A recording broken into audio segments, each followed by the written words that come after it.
those look good. A big salty clam would sure go great with this heat. True Lies Episode 3, Wie geht's und willkommen. It opens up with that horrible sodding intro again, where it sounds like lead actor Steve Howey is half asleep, and while doing the read, got distracted by looking at a particularly lively squirrel outside his window. For 17 years, the most important person in my life didn't know I was also something else. Omega Sector's top spy. I mean, seriously. Omega Sector's top spy. He sounds like Hayden Christensen in Star Wars. What about the other Jedi spread across the galaxy? Did George Lucas direct this intro? And frankly, it sounds like Steve Howey has been shot up with horse tranquilizers before he was shoveled into the sound booth. Isn't he terrible? Well, yes, he kind of is Ginger Gonzaga doing a horrific attempt at an Italian accent. She sounds like she's trying to do Super Mario, and we'll get to that later. But on the flip side, I should think positively, because the episode starts out in lovely Zurich, and if I was going to live anywhere in mainland Europe, I would maybe pick Zurich if they'd have me, or somewhere a bit outside of the city, because I like nature, and I mean, just look at it. Also, it has the boon of starting off with some nice classical music, and it's a bit from the middle of Tchaikovsky's Serenade for Strings in C major, Op 48. Things are looking up for this series.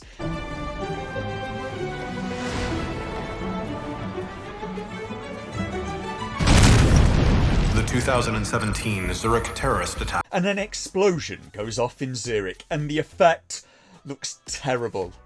It looks like an effect from Birdemic Shock and Awe, a crudely superimposed GIF slapped on the top of a stock image. I put more effort than that into a thumbnail. I mean, barely, but James Cameron was involved in this series. And this may seem on the surface like a nitpick, but it's a symptom of a much larger problem, that being, they do not seem to have the budget to match the scope of what their stories require. It is kind of like if I tried to film a version of the Titanic using a toy boat while sat in a bathtub and having to try very hard to position the camera just right in such a way so I didn't end up recording the taps, the plug hole or my own wang. Just a question, but for the iceberg in my remake of the Titanic, should I use an ice cube or will a cornetto ice cream suffice? These stories call for these grand conspiracies, and then it's normally, in the end, just one guy in a dodgy suit. The story starts with a flashback from several years before. The team are all in Prague, and this part of the show I like. I like the foreign travel and the looking at beautiful cities. They are working with a British MI6 agent to try and catch a weapons dealer called the Engineer, who is responsible for the explosion in Zurich. And it all goes very badly. The MI6 guy goes in alone according to the established plan. It doesn't go at all well for him, and by the time the team come in to back him up, MI6 guy is pushing up daisies, the engineer is long gone, and he even leaves a note to taunt the rest of the team. And this, they say, in retrospect, is their greatest failure. So fast forward to the current time, and they have another line on the engineer, and this is shaping up. It's an ambitious plot to go for. They're off to Salzburg in Austria, the birthplace of Mozart, so that's nice. They're picking some lovely places, and it may seem like this is all going well, like this is stuff that should make me happy, but just you wait until Ginger Gonzaga tries to put on an Italian accent. Isn't he delicious? She single-handedly ruins this episode. Well, her and the budget. And that none of the humour lands at all, which is a shame, because I love to laugh, and I don't get to do it nearly as much as I would like. They also try for a feminist equality message that doesn't really land either. So while they are trying to stop the sale of a nuke to some neo-Nazis, there is a subplot about Harry and Helen's house having plumbing problems.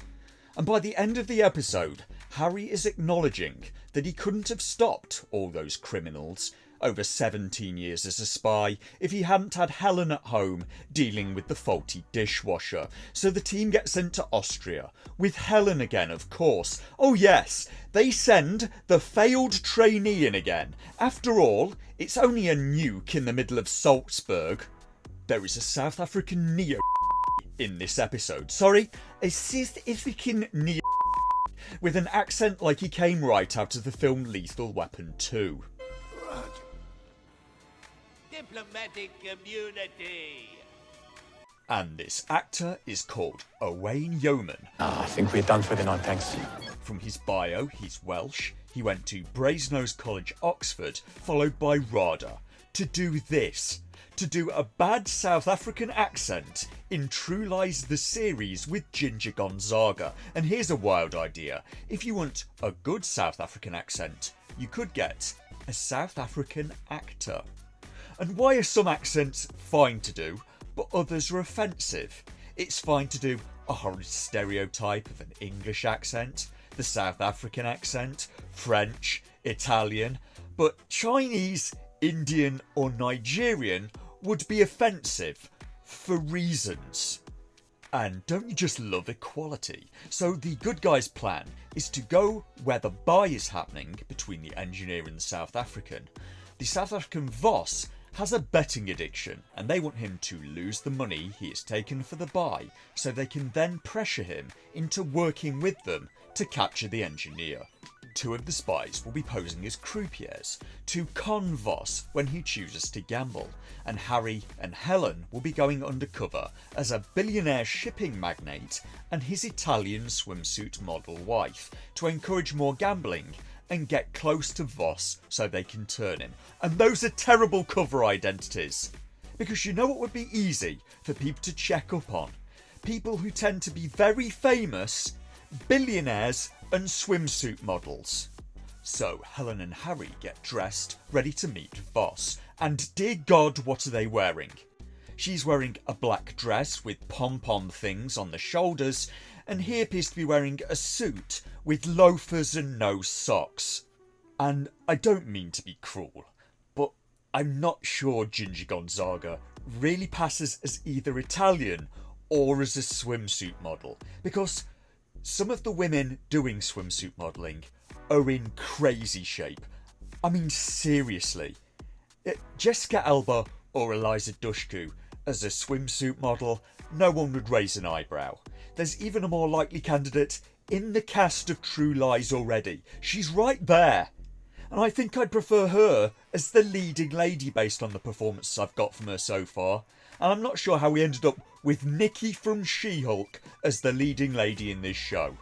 So I begrudgingly had to go and spend some of my time looking at pictures of swimsuit models on the internet, purely for research, you understand. So be sure to like and subscribe if you appreciate me throwing myself on that landmine just for you. And I would have said that Ginger Gonzaga couldn't pass as a swimsuit model until recently, but now the standards seem to have changed somewhat. Only for women though. The men all still need to be young and fit and have to have six-pack abs and sculpted chests and wear skin-tight trunks with what appears to be a zucchini stuffed down the front of them while thrusting their package lustily at the camera. I'll just add that to the ever-growing pile of double standards. And I can't say that I personally can see the appeal, so maybe some of my female viewers will chime in. Ladies, do these pictures do it for you? Have I got to go and order myself some budgie smugglers for the summer? Helen and Harry make their approach to Voss and his partner. Voss's partner exclaims loudly how she's fed up with rich men and their trophy wives. So Helen, the failed trainee, on the spur of the moment decides to switch their cover identities to better identify with Voss's partner. So she's now the shipping magnate and Harry is now the swimsuit model. This is her second mission and she is, of her own accord, changing the plan for her whole organisation. Find the crowd. I make my own money in shipping. I'm Gloria, and this is Marcus. And it works. Of course it does. It gets them in. After that, Voss loses all of his money and gets shot by the engineer, and it is Helen that solves the mystery, as she spotted a suspicious man lurking around Voss in the casino that none of the other trained agents noticed. Nobody in all of the intervening years had noticed that guy on the footage clearly following the MI6 agent that got knocked off of his perch. And this is like Galadriel from the Rings of Power again, deciphering that map that elven scholars had failed to do in thousands of years because nobody else apart from her had ever thought to turn it sideways. We are quickly getting into Mary Sue territory again, so all that build up, and then there's a brief and boring car chase as the engineer tries to get away. He's chased, Harry then jumps from a moving car into the engineers, punches the engineer, and it's all solved. Then Harry goes home and also solves the all-important plumbing issue. These series all seem to have the same problem. This series, like The Mandalorian, also needs some decent running bad guys in it. Maybe a recurring rogue British spy to be their adversary. Maybe a Dutch hitman. Maybe a German mobster. A cartel leader. They have so many options, but every week it just seems to be an interchangeable, faceless arms dealer. So that was it for episode 3. It could have worked, but sadly didn't. The question is, why did the similar series Burn Notice work when this series so far hasn't? Steve Howey and Ginger Gonzaga for me cannot carry this series in the same way that Jeffrey Donovan and Gabrielle Anwar did for Burn Notice.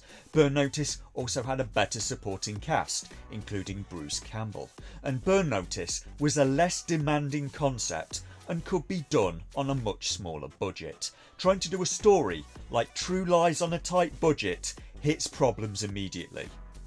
You have written international arms dealers. It's like trying to do a Bond film on a budget and having Bond driving a Ford Fiesta. It just doesn't work. They need to make the stories smaller if they haven't got the budget to properly do them, and cut their cloth accordingly, if by some miracle this series gets a season 2.